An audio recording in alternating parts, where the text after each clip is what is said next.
I'm delighted to be joined by Tony Gale, Scott Minto, and of course the football and the horse racing expert Angus Loughran. Tony, you're on a bit of a roll. 2 out of 2 so far for you. West Ham at 2-1, United at 8-13. Who's the Gale nap this weekend? Don't get greedy, Leon. But if we are going to go greedy, I just fancy West Ham again at Hull City. Hull City have had a cracking start to the season, as we know, but just when they got a few results at the beginning of the season, they had a hiccup against Wigan, when you napped Wigan that week, when they was at Hull. So I think they're due a hiccup, Hull, and Phil Brown knows that as well, and it may be the Hammers that get all 3 points there. Because they're a little bit of a bigger price, I'm starting to get a little bit greedy, mate, so I'm going to go for West Ham away win at 2-1. Away win at 2-1. Maybe the pressure will be off them at Upton Park. Of course, before the break, they got hammered by Bolton at home. On to you, Angus. There's some very, very tasty looking games this weekend. Middlesbrough, Chelsea. Of course, Middlesbrough have a good record at the Riverside against the Big Four. Can you see another upset this weekend? I can't. I don't really like the price on Chelsea at 4-7. I think that I'd rather take a swerve there. The team I'm going to go for is Tottenham to win at Stoke on Sunday. Haven't won yet, but I think that this is a really big match for Spurs, and I've got a feeling that they're going to come away with the points. And at 13-10, that'll do me.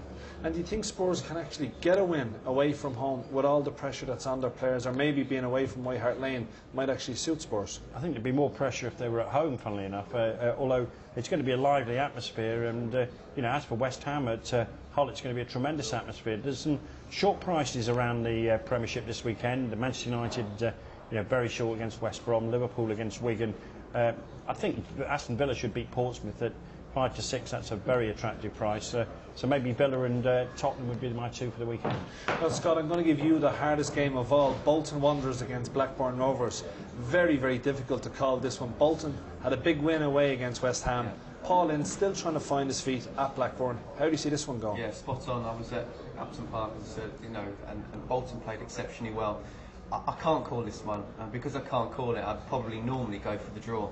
I agree with Angus on the Spurs one. I think everyone's going for Stoke, so I'd probably go for Spurs there.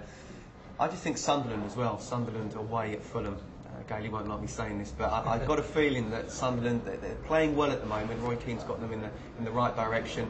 I have to go for a punt and away win there. But in terms of the Bolton Blackburn, because I can't call it, I'd go for a 1-1 draw. Going to go for a 1-1 draw. Sunderland, of course, beat Fulham away last year. It was their second away win of the season last year. 2-1 for the Mackems to get 3 points against Fulham, who have lost 4 in all competitions in a row. If you're to lay one of the big teams, Angus, which would it be for you this weekend?